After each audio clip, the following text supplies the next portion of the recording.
చాలా డిఫరెన్స్ అండి. Sale అగ్రీమెంట్‌కి, sale డీడ్‌కి చాలా డిఫరెన్స్ ఉంటుంది.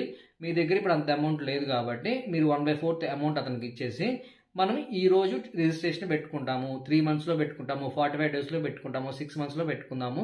ఈలోపు ఎవరికీ ఆయన ల్యాండ్ సేల్ చేయరు. మీ ఇద్దరికి సేల్ అగ్రీమెంట్ అయింది కాబట్టి. సో, మీరు ఆ డేట్ మీరు ఏదైతే ఆ సేల్ అగ్రీమెంట్‌లో మెన్షన్ చేశారో, ఆ డేట్‌లో రిజిస్ట్రేషన్ పెట్టుకుంటారో అదే రోజు అతనికి పేమెంట్ చేస్తారు. అది సేల్ అగ్రీమెంట్.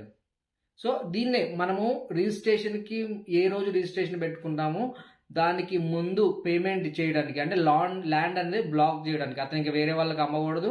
వేరే వాళ్ళకి ఆఫర్ చేయకుండా అది మీకే అమ్మాలి. బట్ మీరు టోటల్ అమౌంట్ పే చేయడానికి కొంచెం టైం కావాలి మీకు. సో, మీరు ఆ ఓనర్‌తో ముందే చెప్పారు. నేను 1/4 అమౌంట్ మీకు ఇస్తా.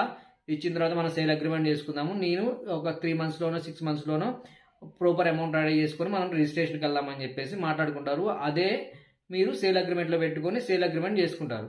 సేల్ అగ్రీమెంట్ అనేది రిజిస్టర్ చేయాల్సిన అవసరం లేదండి.